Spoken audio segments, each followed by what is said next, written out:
Honey, there's a kid screaming out there. So? Look at that wheelchair. Some rich family's problem. They've got people for that. But she's just a child. And we're late for dinner. Drive. The sedan pulled away into the storm. Below, a 10-year-old girl clawed at her seatbelt. Muddy water rose past her chest, her shoulders, her chin. Please, somebody! Silence. The jogger had already fled. The woman with the dog never looked back. 4 people saw a disabled child drowning. 4 people walked away. Miles away, a billionaire watched through his phone, security footage streaming live. His daughter, his only child. He couldn't reach her in time. Then a 5th person appeared, a black teenager, soaked hoodie, 17 years old, nothing but a pocket knife. He didn't hesitate, didn't ask who she was. He ran straight into the storm. What happened 5 years later shocked everyone. But before we get to that moment, you need to understand who Darius Ingram really was. Not a saint, not a hero waiting for his moment. Just a 17-year-old black kid trying to survive in a world that didn't make it easy. 5:17 a.m., Macon, Georgia. The alarm hadn't gone off yet. It never needed to. Darius's eyes opened in the darkness. Same time every morning. His body didn't know how to sleep in anymore. The small shotgun house creaked and groaned around him. Paint peeling outside. Roof leaking whenever it rained hard. Floorboards that announced every footstep. But inside? Clean. Organized. Loved. Handmade curtains hung on every window. His grandmother had sewn them herself. Family photos covered the walls. The smell of old coffee and yesterday's cornbread lingered in the air. This was home. Small, worn, but filled with more warmth than mansions could ever hold. Darius moved quietly past his grandmother's bedroom, paused at the door, listened. That cough again, rattling in her chest, getting worse every week. She'd been coughing for 2 months now, but every time he mentioned a doctor, she'd wave her hand. Too expensive, baby, I'm fine. She wasn't fine. They both knew it. But knowing didn't pay medical bills. In the kitchen, Darius opened the refrigerator. The light flickered. Bulb going bad. 1/4 gallon of milk. Leftover collard greens from Sunday. Hot sauce bottle nearly empty. He checked the medicine organizer on the counter. Grandma Ruby's insulin, blood pressure pills, only 4 days worth left. $89 for the insulin alone. He had 52 in his wallet. Always short, always scrambling, always one emergency away from disaster. On the old bookshelf in the corner sat a photograph in a cheap wooden frame. His father, James Ingram, wearing an orange construction worker uniform, grinning wide. Behind him in the photo, slightly out of focus, a building under construction. On the scaffolding, barely visible, the letters PHO on a company sign. The rest was cut off. Darius glanced at this photo but didn't linger.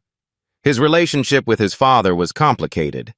James worked construction in Texas now, called once a month maybe, sent money when he could, which wasn't often enough. They weren't close enough to really know each other, weren't distant enough to pretend the other didn't exist. Just somewhere in between. Awkward. Unfinished. Another photograph hung on the kitchen wall. This one Darius did stop for. His mother. 28 years old in the picture. Beautiful, laughing, holding 5-year-old Darius at a church picnic. She'd died 5 years ago. Cancer that spread too fast, caught too late. Darius touched the edge of the frame. Didn't say anything. He never did. The ritual was enough.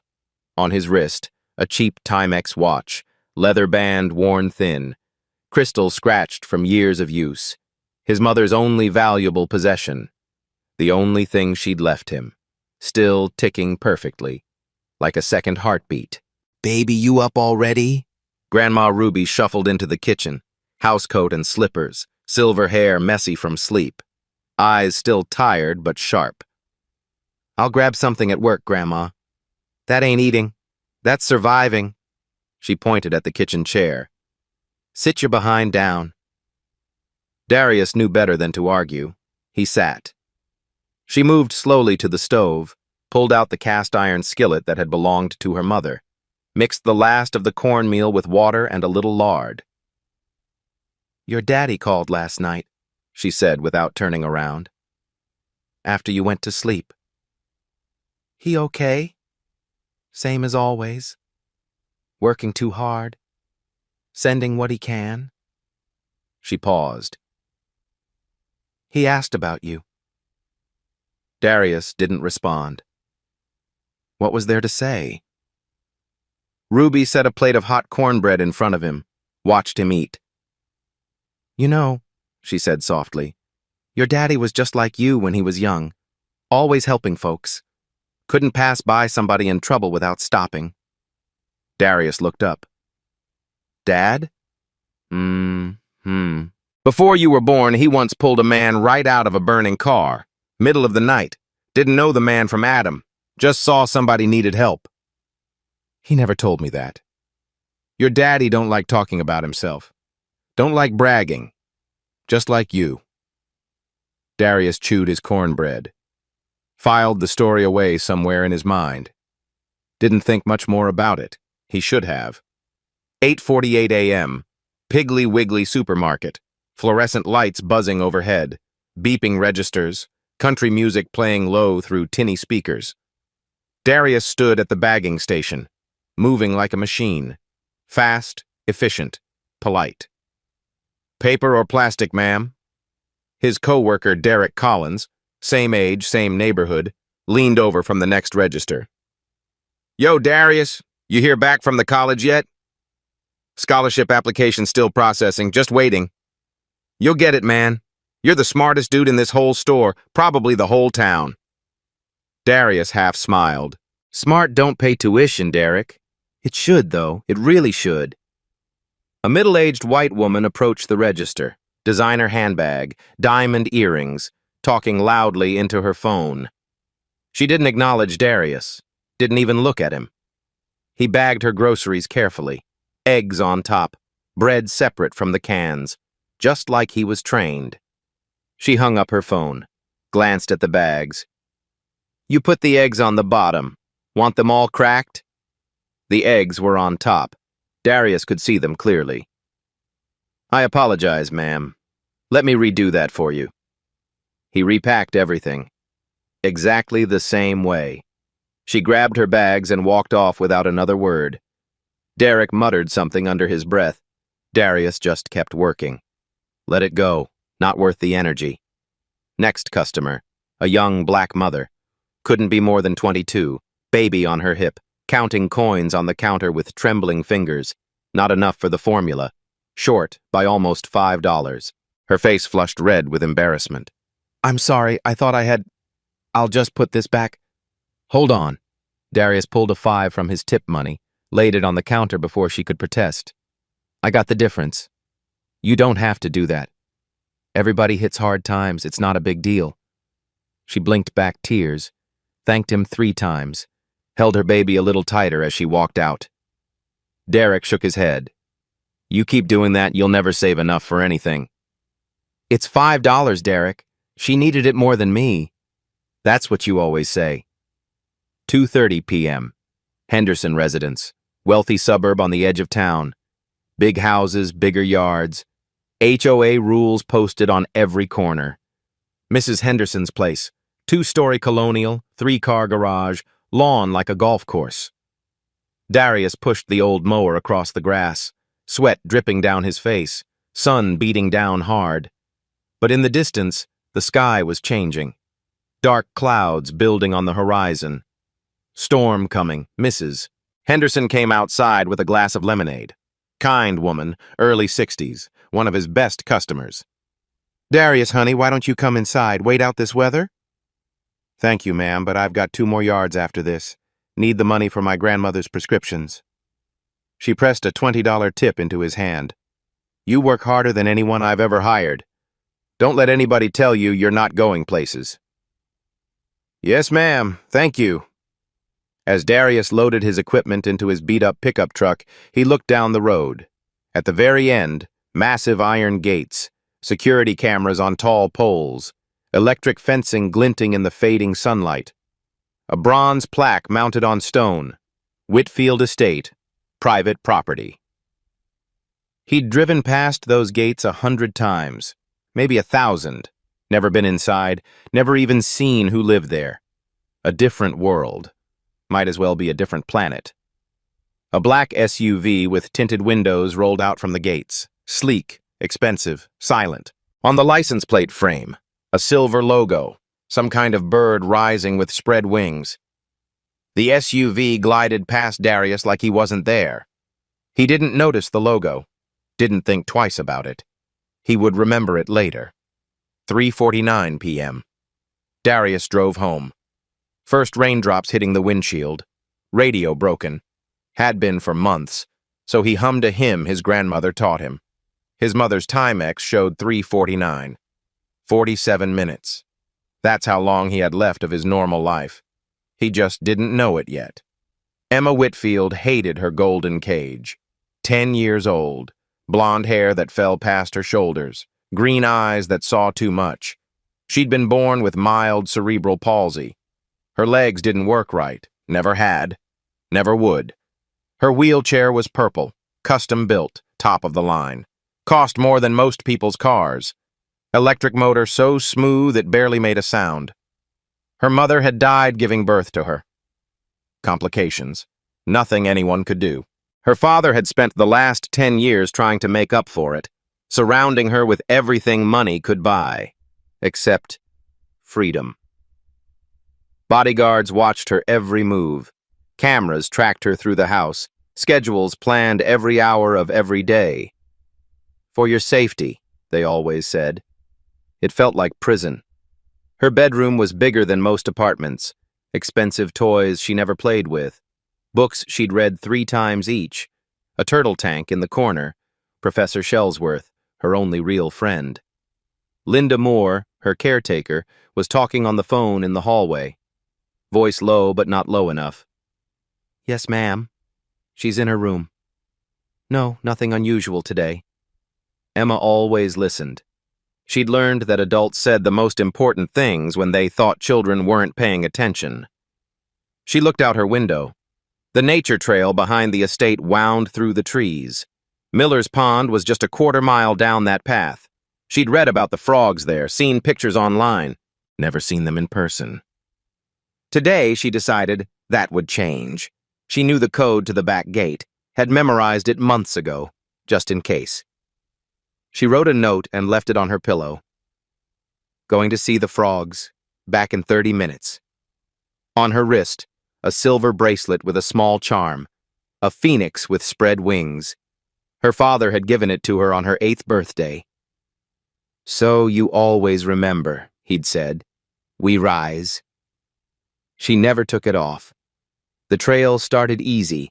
Emma felt free, actually free, wind in her hair, leaves crunching under her wheels. For the first time in months, she smiled, really smiled. Then the rain came. First a drizzle, then harder, then sheets of water falling so thick she could barely see. The dirt path turned to mud, her wheelchair slowed, motors whining, struggling for traction. She should have turned back. She knew that, but she was stubborn, just like her father. She pushed forward. Then the front wheel dropped into a hidden drainage rut. The chair tilted. Emma grabbed at branches, at anything. Too late.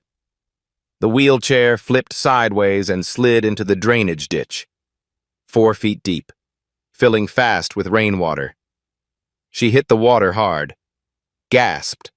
Muddy water flooded her mouth. The seatbelt was jammed, buckle bent from the impact. She pulled and twisted, but it wouldn't release. Water rose to her knees, her waist, her chest. "Help! Somebody please help me!" Thunder answered. Nothing else. The ones who walked away. The jogger saw her first. Middle-aged white man, expensive running gear, AirPods in his ears. He heard the screaming over his music, stopped, looked toward the ditch, saw the wheelchair, saw the child, saw the water rising. He hesitated, looked at his pristine running shoes, looked at the rain pouring down. Then he turned and ran, faster than before. In the opposite direction, Emma screamed after him, "Please, wait! Help me!" He didn't look back. The sedan came next.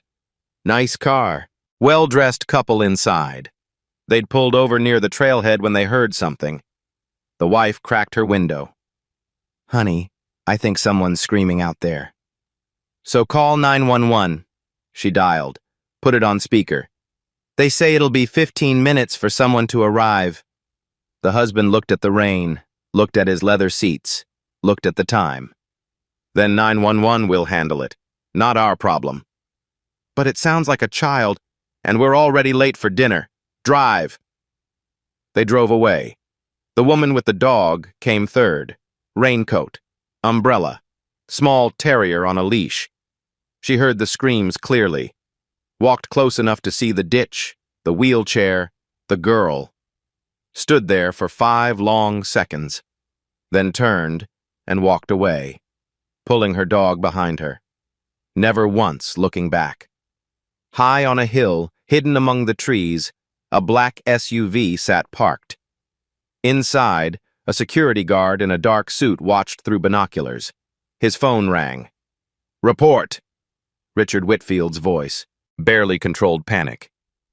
"Sir, she's trapped in the east drainage ditch. Water's rising fast." "I'm 12 minutes out. Get to her." "Sir, I'm at the north observation point. The terrain...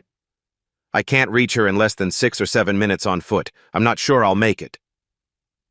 "Is anyone else nearby?" The guard scanned the area. 3 people have passed by, sir. A jogger, a car, a woman walking a dog." "And?"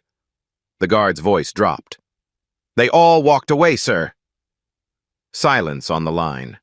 Then Richard Whitfield's voice cracking. "My daughter. My little girl." The 5th person. Darius was almost home. His truck sputtered and coughed.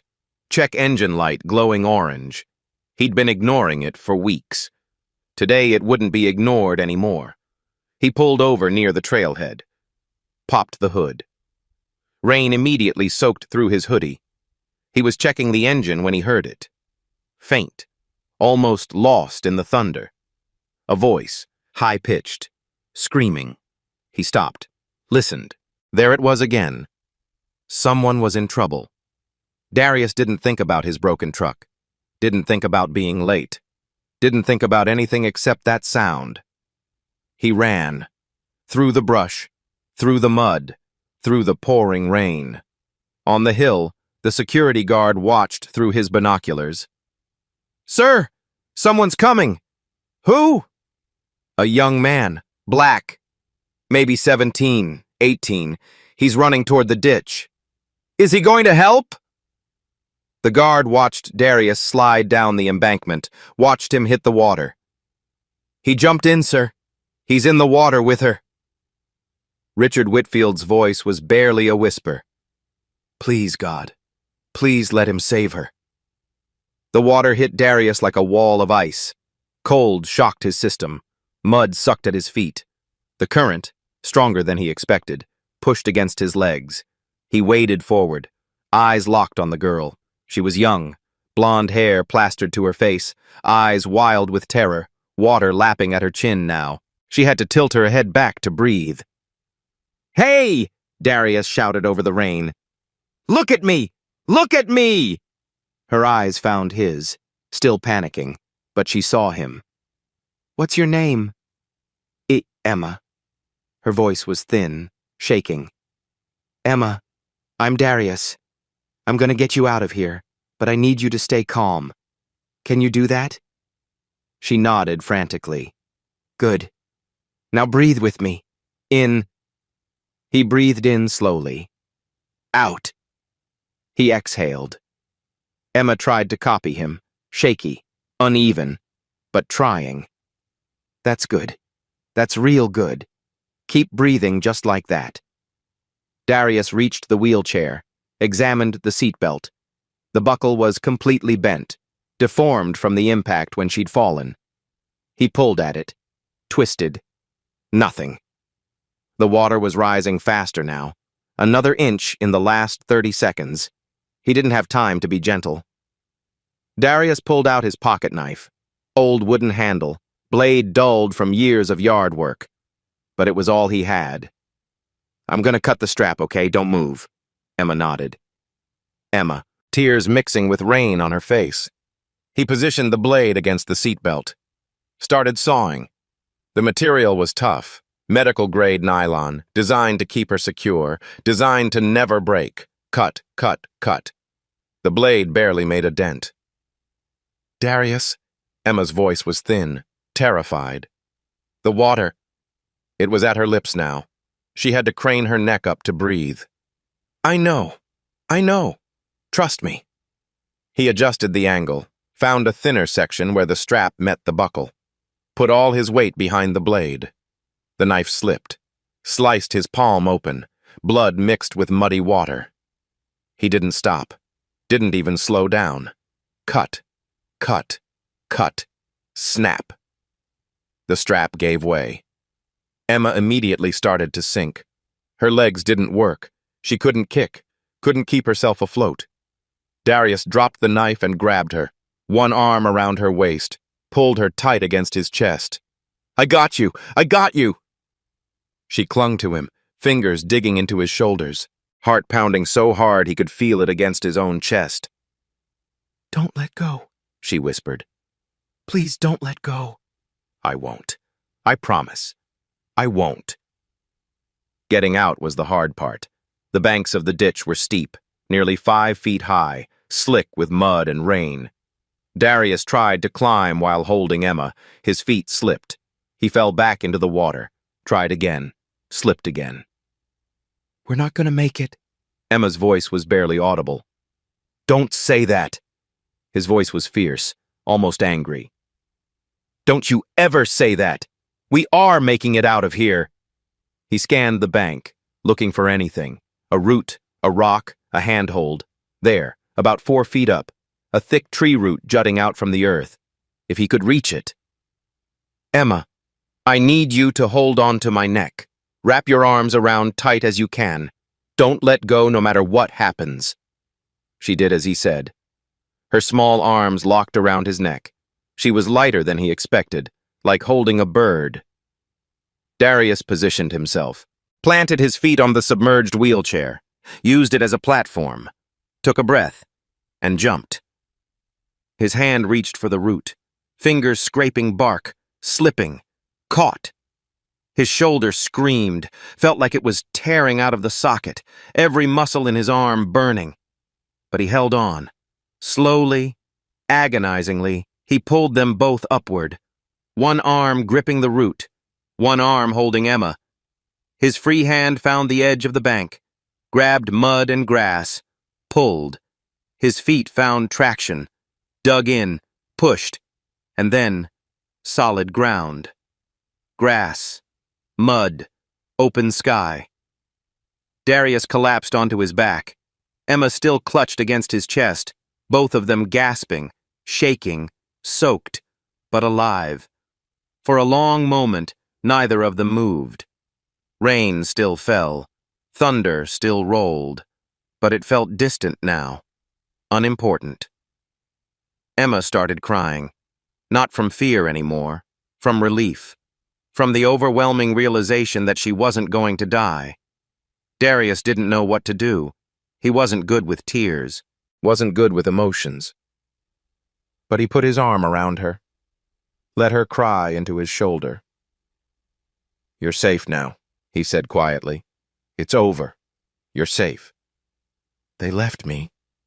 Emma's voice was muffled against his hoodie. I saw them.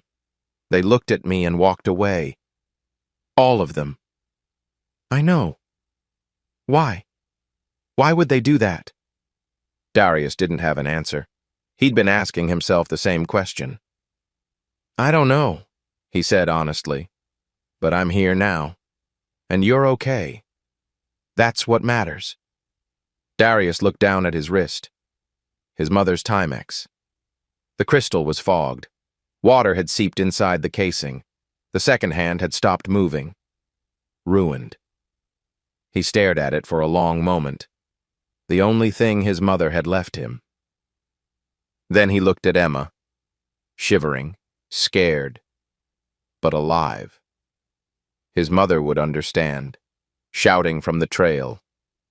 A woman came crashing through the brush. Latino, 40s, professional clothes now soaked and muddy. Behind her, 2 men in black suits, security guards. Emma! The woman, Linda Moore, Emma's caretaker, dropped to her knees, hands running over Emma's arms, legs, face. Oh my God, oh thank God. She looked at Darius, really looked at him for the first time. You saved her. It wasn't a question. She was drowning. I helped. Linda's eyes welled up. Thank you. Thank you. One of the security guards approached Darius, professional, assessing. What's your name? Darius. Darius Ingram. Something flickered across the guard's face. Recognition? Surprise? He spoke quietly into his earpiece. Sir, I have the boy's name. Darius Ingram. Pause. Yes, sir. Ingram. Ingram. Another pause. Longer this time. Then the guard looked at Darius with a completely different expression. Almost like respect. Mr. Whitfield is on his way. Darius didn't know who Mr. Whitfield was, didn't understand why his name seemed to matter. He just sat in the mud, in the rain, holding a little girl's hand, waiting. The black Mercedes arrived like it was breaking the sound barrier. Tires screamed on wet pavement. Door flew open before the car fully stopped. Richard Whitfield, tall, gray at the temples, tailored suit now spotted with rain, ran across the lawn. Actually, ran. Darius had never seen someone in a suit that expensive move that fast. He dropped to his knees in front of Emma, pulled her into his arms. Baby girl, my baby girl. His voice cracked. Are you okay? Are you hurt? I'm okay, Daddy. He saved me. Emma pointed at Darius. He jumped in and saved me. Richard looked up, took in the teenager in front of him, the soaked hoodie, the muddy jeans, the blood still seeping from the cut on his palm, the calm, steady eyes. Richard stood slowly, walked over, extended his hand. Thank you. His voice was thick with emotion. Thank you for saving my daughter. Darius shook his hand. I just did what anybody would do. Richard's expression shifted. Something painful moved behind his eyes. No, you didn't. He paused. 4 people saw my daughter drowning today. 4 people walked away. I watched them on the security cameras. A jogger, a couple in a car, a woman with a dog. His jaw tightened. You were the only one who ran toward her instead of away. Darius didn't know what to say to that. A security guard approached, held out a thick envelope. Mr. Whitfield would like to express his gratitude. There's $5,000 inside. Darius looked at the envelope, then at Emma, then at Richard. I don't need money for helping a kid. The guard blinked. Are you sure? That's a significant amount. I'm sure. Darius's voice was firm but not rude. She was in trouble. I helped. That's all there is to it. Richard was watching closely. Something shifted in his eyes, like a suspicion being confirmed. He nodded at the guard, put the money away, then quietly, almost to himself. Just like his father. Darius didn't hear. Emma rolled over in a backup wheelchair. She reached for Darius's hand. You really saved my life. You would have figured something out. No. She shook her head firmly. I saw them walk away. Every single one. You were the only one who came.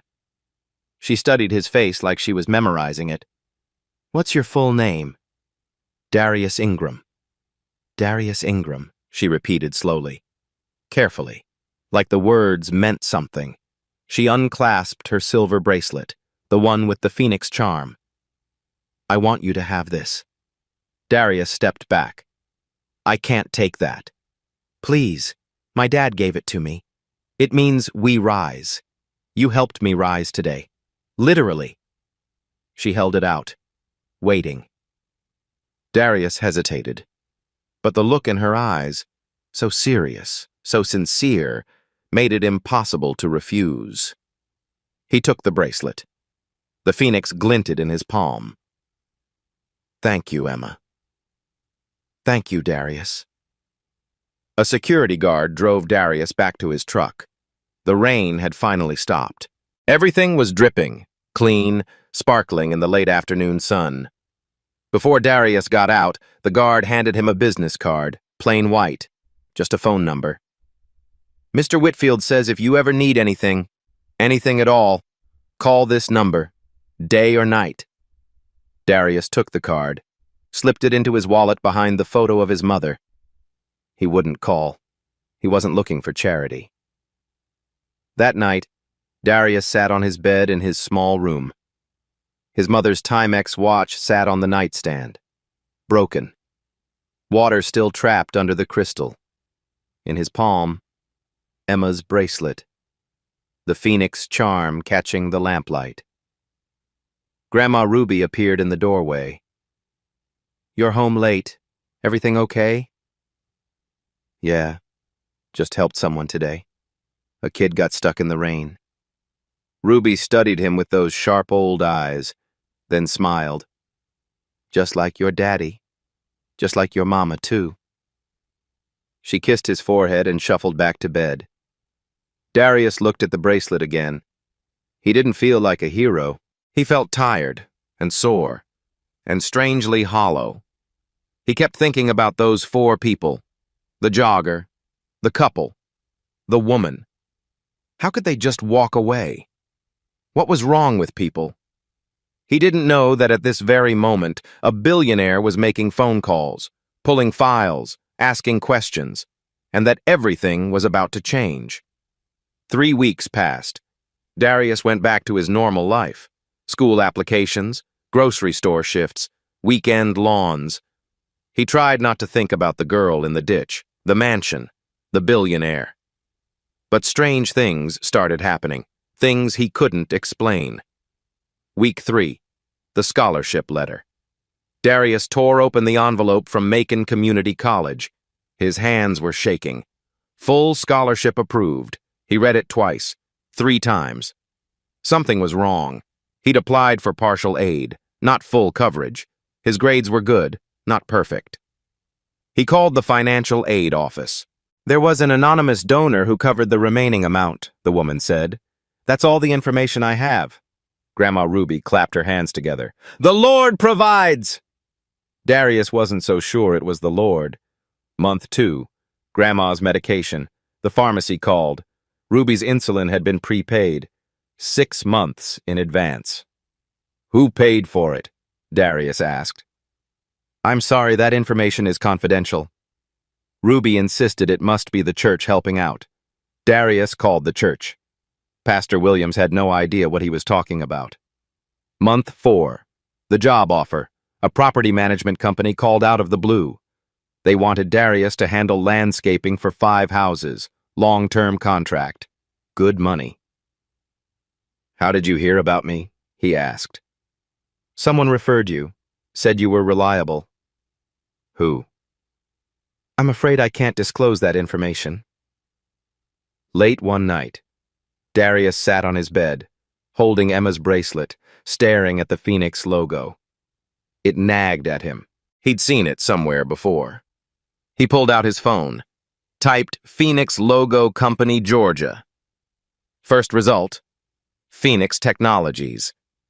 His heart beat faster. Clicked through. Read.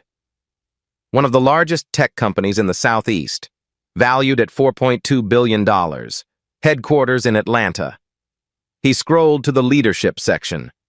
Richard Whitfield, founder and CEO, net worth $3.1 billion. The article included photos. Richard at a charity gala, Richard at a tech conference, Richard at a hospital groundbreaking, and there, in one photo, sitting beside him in a purple wheelchair, Emma. Same blonde hair, same green eyes, same silver bracelet. Darius stared at the screen, then at the bracelet in his hand, then back at the screen. He'd saved a billionaire's daughter. He'd refused $5,000 from one of the richest men in Georgia. And now that man apparently knew his name, his address, his grandmother's prescriptions, and his college applications. He should feel grateful. Instead, he felt watched. Darius put the bracelet in his desk drawer, closed it firmly. He would make his own way.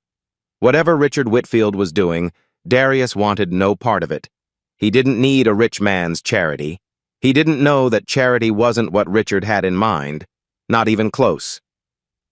5 years passed. Darius Ingram kept his head down, worked harder than anyone he knew, tried to forget about the girl in the mud, the mansion, the billionaire watching through cameras. He thought that chapter of his life was closed. He thought the story was over. He was wrong.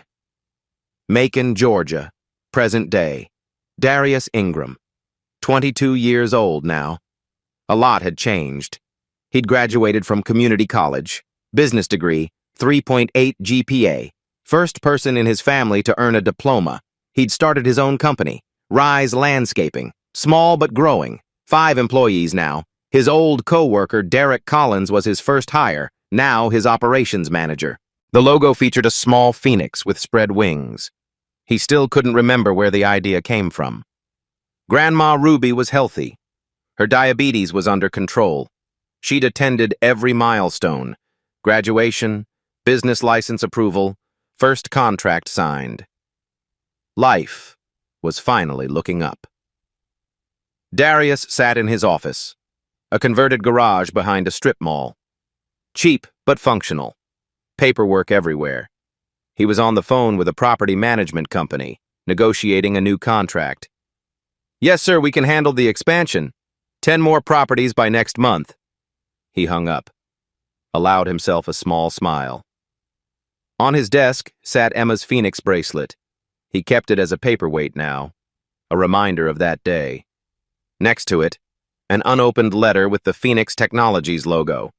He assumed it was junk mail, had been meaning to throw it away for weeks. A car pulled into the parking lot. Not just any car. A black Mercedes S-Class. Tinted windows so dark they were probably illegal. Derek looked up from his computer. "Yo, Darius, either we just landed the biggest client of our lives, or you're in some serious trouble." Darius walked outside. The driver's door opened. A man stepped out. Black suit. Professional bearing. Darius recognized him immediately. The security guard from 5 years ago. Older now. Gray in his hair. But the same sharp eyes. "Mr. Ingram?" "That's me." "Mr. Whitfield would like to see you." Darius felt his stomach tighten. "What about?" "About his daughter. And about the last 5 years." "5 years? I don't understand." The guard smiled slightly. "Mr. Whitfield will explain everything. Will you come?" Darius looked back at his office, at Derek watching through the window, at everything he'd built. Then he thought about the bracelet on his desk, the unopened letter, the anonymous scholarships and mysterious benefactors. "Give me 5 minutes." Whitfield Estate, 1 hour later. Darius had driven past those iron gates 1,000 times. Today, they opened for him. The estate was even larger than he'd imagined. The main house looked like something from a movie. Gardens that probably cost more to maintain than his entire yearly revenue. But Darius wasn't intimidated. He'd pulled himself out of poverty. He'd built a business from nothing. He'd walked through harder doors than this. He was led into a private study, dark wood paneling, leather chairs, walls of books that looked like they'd actually been read. Behind a massive oak desk sat Richard Whitfield, older than 5 years ago. Gray had spread from his temples across most of his hair, lines around his eyes deeper now. But those eyes were still sharp, still assessing, and sitting beside him in a sleek new wheelchair, Emma Whitfield, 15 years old now, taller, more confident. Her face lit up when she saw him. "Darius!" He couldn't help but smile. "Emma, look at you, all grown up. You too. You, and you're not dripping wet this time." They both laughed. The tension in the room eased slightly. Richard stood, extended his hand. Darius shook it. "Thank you for coming, Mr. Ingram." "I'm not sure why I'm here, sir. After all this time." "Because it's time you knew the truth." "The truth about what?" Richard sat back down heavily. His expression shifted, old pain rising to the surface. "The day you saved Emma was the worst day of my life." Darius frowned. "I thought you didn't know until afterward." "I knew everything." Richard's voice was quiet. "Emma likes to sneak out. I knew that. My security team monitors her through cameras." "Then why didn't anyone—" "They spotted her too late. She was already in the water by the time they called me. I was at my office downtown, 12 minutes away by car." Richard paused. His hands, resting on the desk, were trembling slightly. "I watched the whole thing through my phone. Security footage. Live." He looked directly at Darius. "I saw my 10-year-old daughter trapped in that water. I watched it rise past her chest, her shoulders, her chin." Emma reached over and took her father's hand. Richard continued. "I saw 4 people walk past her. 4 adults who could have helped." His voice hardened. "The jogger looked right at her and ran away. The couple in the car decided they didn't want to be late for dinner. The woman with the dog couldn't be bothered to get her shoes muddy. I watched all of it, through a phone screen, while my driver went as fast as he could. And I knew I wasn't going to make it in time." The room was completely silent. "I have $3 billion, Mr. Ingram. I could buy anything, do anything. And in that moment, I was completely, utterly helpless." He took a shaky breath. "Then you appeared, out of nowhere, a stranger, a teenager, running toward my daughter when everyone else ran away. You saved her life, when I couldn't." Darius didn't know what to say. He'd never thought about what it must have been like on the other end of those cameras. "After that day," Richard said, "I had my team find out everything about you. Not to spy, to understand." "Understand what?" "What kind of person runs toward danger instead of away from it?" Richard leaned forward. "And when my security guard reported your name, Darius Ingram, I nearly collapsed." Darius tensed. "Why? What's wrong with my name?" Richard stood, walked to the bookshelf, pulled out an old, weathered photograph. "Because I'd heard that name before, 20 years ago." He placed the photo on the desk. "Take a look." Darius looked at the photograph. Old, faded, edges worn soft from handling. 2 men stood in front of the twisted wreckage of a car, one white, one black, both covered in soot and sweat. The black man wore an orange construction uniform. He was shaking hands with a younger version of Richard Whitfield, handwritten at the bottom in faded ink. "The man who saved my life. James Ingram, 1999. Darius's heart stopped.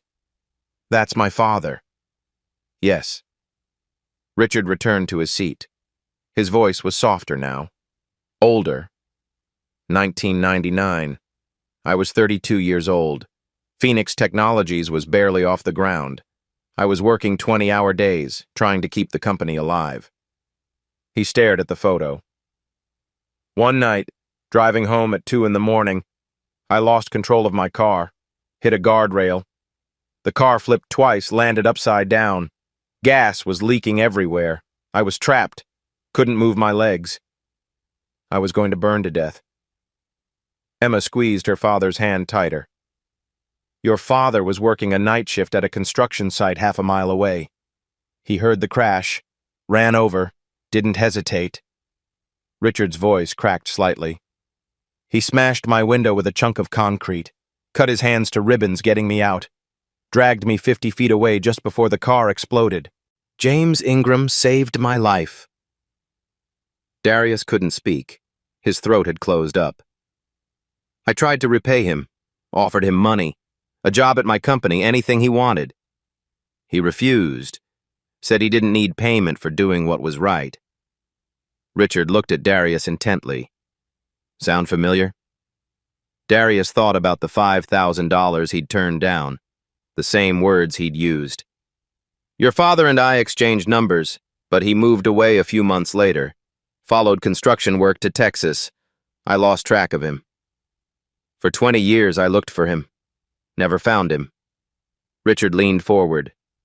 Then my security guard called in your name. Darius Ingram. I had my people check the records. Son of James Ingram. Same James Ingram who pulled me from a burning car in 1999. Your father saved my life. 20 years later, his son saved my daughter's life. The silence in the room was absolute. You want to tell me that's a coincidence, Mr. Ingram? Darius slowly shook his head. He didn't believe in coincidences either.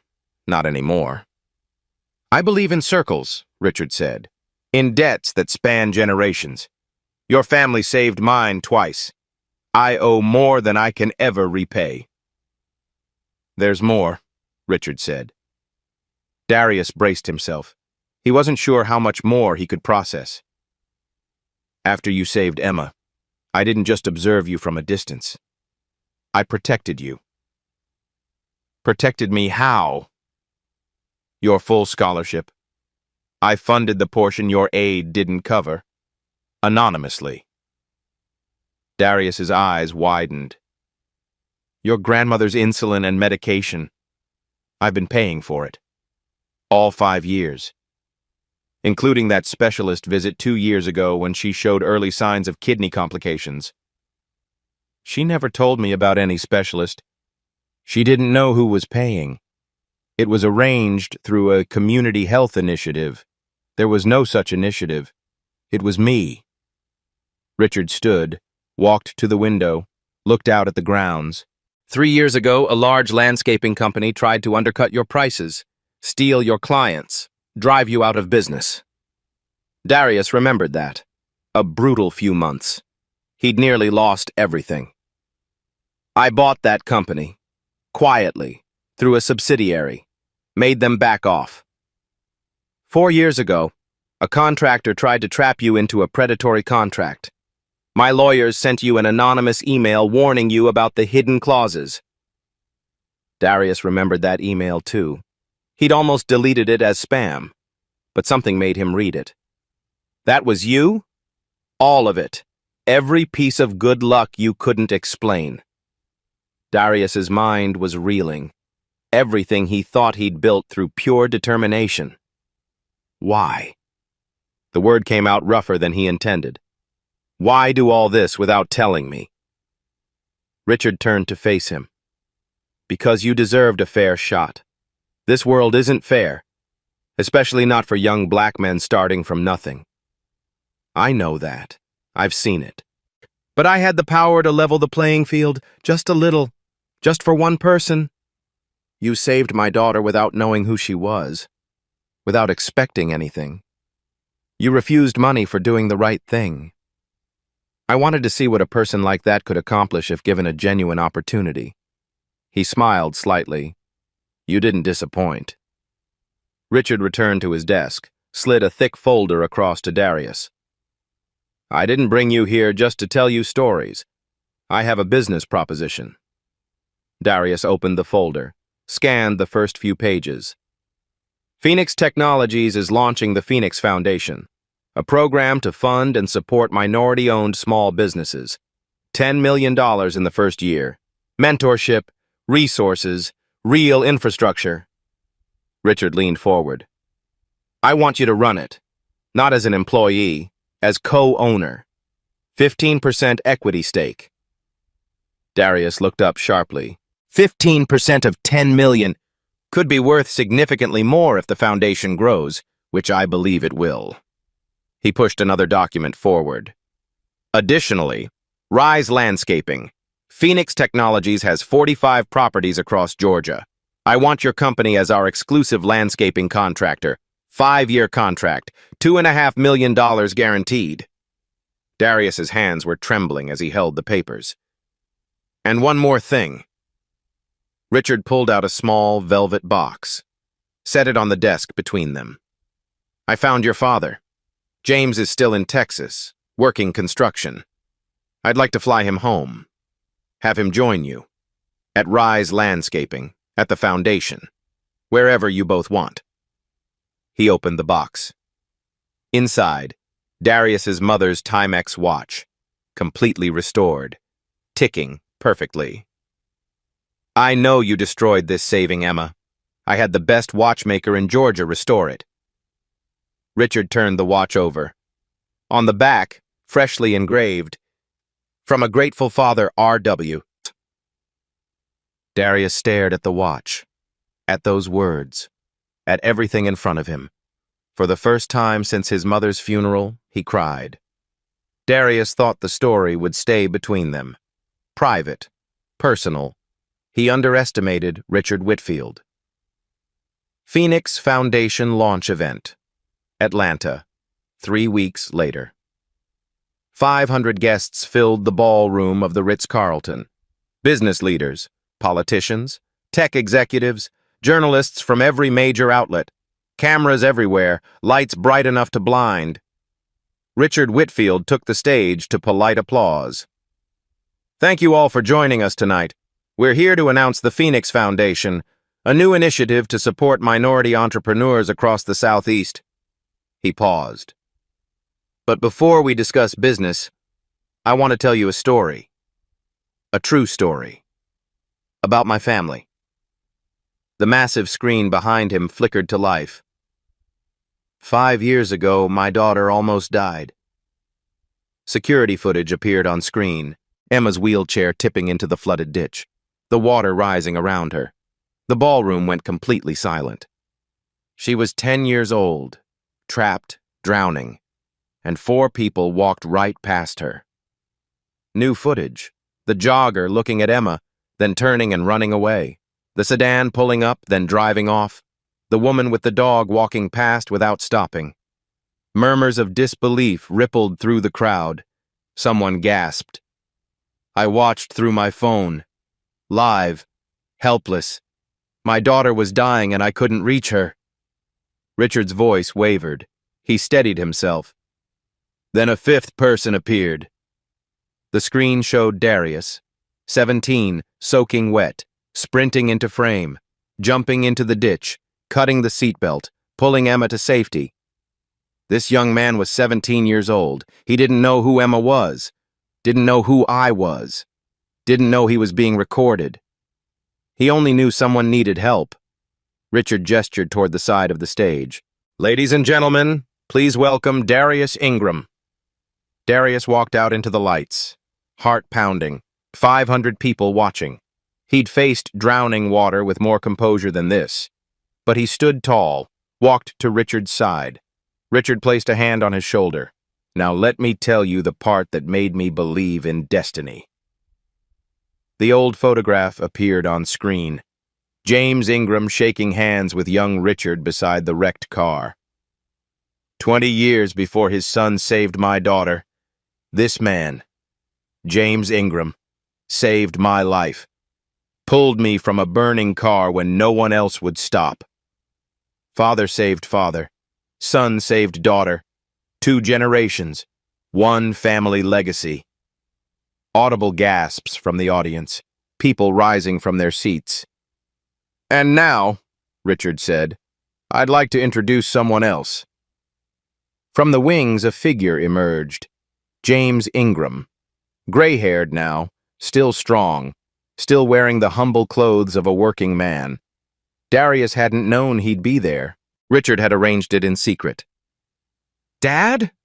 James's eyes were wet. Son. They embraced on stage. Father and son, reunited. 500 witnesses. Richard stepped forward, shook James's hand. Thank you, Mr. Ingram, for my life, for your son, for showing me that good people still exist. James could barely speak, just nodded, tears streaming. Emma wheeled onto stage, hugged Darius, hugged James. From the audience, Grandma Ruby stood up, also secretly invited, sobbing with pride. The entire ballroom rose, standing ovation, thunderous applause. The aftermath. The video went viral in hours, 50 million views in the first week. Hashtag The Ingram Legacy trended nationally for 3 days. Every major network wanted interviews. CNN, Good Morning America, The Today Show. Headlines flooded the internet. Father and son heroes, The Ingram Legacy. The fifth person, teen who ran toward danger. Billionaire reunites with family that saved him twice. Macon, Georgia held a ceremony. The mayor presented Darius and James with keys to the city. 3 years later, the results? Phoenix Foundation, 42 businesses funded, 91% still operating, 520 jobs created, Rise Landscaping, 28 employees, 1.8 million annual revenue. 30% of staff were formerly incarcerated or long-term unemployed. Darius on the cover of Forbes 30 Under 30, from mowing lawns to changing lives. James Ingram became operations manager at Rise Landscaping. Every morning, father and son drove to work together. Never thought I'd see this, James said one morning. We built this, Dad. Together. One story stood out. Jerome, 24. Just out of prison. Couldn't get hired anywhere. Darius's team said he was too risky. Darius said, 5 years ago, everyone wrote me off too. Someone believed in me. He gave Jerome a chance. 3 years later, Jerome's auto shop employed 6 people. Revenue, $320,000 annually. 8 years after the storm, 2 people returned to where it all began. Miller's Pond Trail, completely transformed now. Paved path, accessibility ramps, solar-powered lights, part of the newly opened Whitfield Nature Preserve, free to the public. Darius walked slowly beside Emma's wheelchair. She was 18 now, heading to Stanford in the fall, non-profit management, still in the wheelchair, stronger than ever. They stopped at the spot where the ditch used to be. It had been filled in, replaced with a small memorial garden. Benches, flowers, a fountain. In the center, a bronze plaque. For those who run into the storm and never walk away. Emma smiled. Dad wanted to put your name on it. And I said no. You always say no. Darius shrugged. Because it's not about me.